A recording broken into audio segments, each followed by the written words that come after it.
আমার কাছে এই ভিউটা বড় মনে হচ্ছে। ওইখান থেকে এখানকার ভিউটা সুন্দর।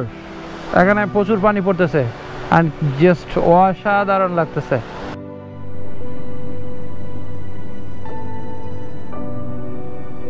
অনেক উপর থেকে পানি পড়তেছে, অনেক উপর থেকে। সো এই হচ্ছে ক্যান্ড্রিম ফলস।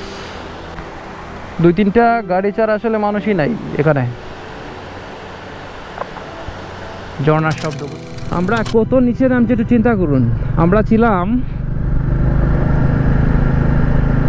ওই যে পাহাড়টা দেখতে পাচ্ছি ঠিক এর উপরে দিয়ে রাস্তা, কিন্তু ওইদিকে প্রায় 3-4টা আরও বেশি হবে, 5-6টা রাস্তা স্তর স্টেপ বাই স্টেপ কিন্তু নামছে এদিকে।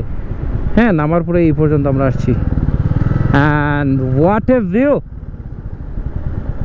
সুবহানাল্লাহ সুবহানাল্লাহ, হোয়াট এ ভিউ! দেখুন, এই হচ্ছে ক্যান্ড্রিম ফলস, যেটাতে আমরা আসলে যাচ্ছি।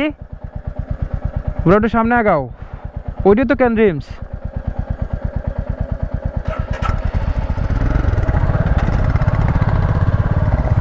ওই সামনে ক্যান্ড্রিম ফলস। সো ক্যান্ড্রিম ফলস আমরা চলে আসছি। এখান থেকে আসলে ক্যান্ড্রিম ফলসের ভিউ চোখে পড়লো। হ্যাঁ, অসম্ভব সুন্দর। আর আজকের দিন এটাই আমাদের লাস্ট স্থান। এরপরে আমরা হোটেলে ব্যাক করব। এখন আসলে ধীরে ধীরে টায়ার্ডনেস কাজ করতেছে। সব কিছু পরে কিছু খাওয়া দাওয়া করে নিই আমরা। ভালো একটা হোটেল থেকে, রেস্টুরেন্ট থেকে খাইতে হবে গিয়ে।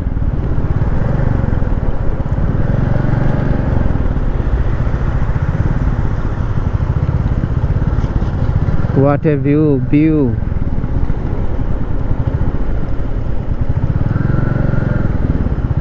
চতুর্দিকে আসলে ঝর্ণা। এখানে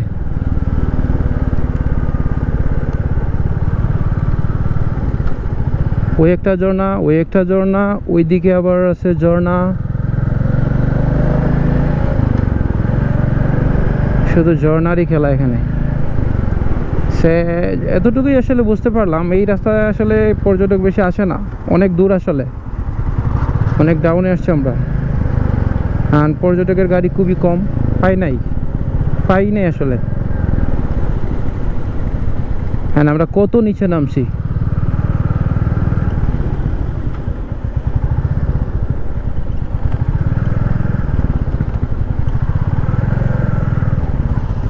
এই যে ঝর্ণা,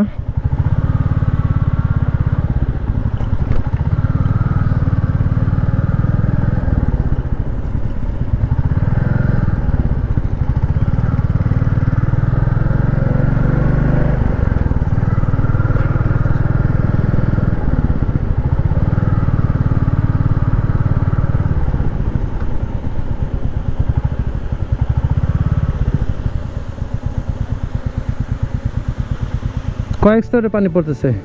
এই একটা, ওইদিকে আছে, ওইদিকে আছে, ওইদিকে আছে। দিস ইজ ক্যান্ড্রিম ফলস। ভাইয়া, এটাই তো না ক্যান্ড্রিম ফলস? তো ক্যান্ড্রিম ফলস এটা সামনে। हाँ हाँ, और सामने बस्ती है और कुछ नहीं।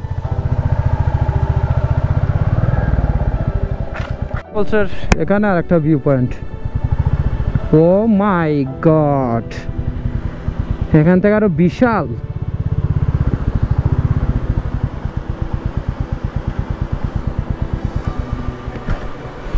আমার কাছে এই ভিউটা বড় মনে হচ্ছে ক্যান্ড্রিম ফলসের। ওইখান থেকে এখানকার ভিউটা সুন্দর। এখানে প্রচুর পানি পড়তেছে আর জাস্ট অসাধারণ লাগতেছে।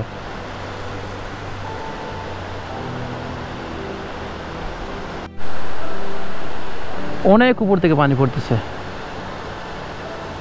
অনেক উপর থেকে। সো এই হচ্ছে ক্যান্ড্রিম ফলস। 2-3টা গাড়ি ছাড়া আসলে মানুষই নাই এখানে। ঝর্ণার শব্দ, গোসল করতে হবে। সো এই ব্লগটা এখন পর্যন্তই আসলে ক্যান্ড্রিম ফলসের। সো চলো নেক্সট ব্লগ আমরা গোসল করব। পানির ধারে কাছে আমাদের যেতে হবে। সো যাওয়া যায় কিনা সেই চেষ্টাই করব এখন।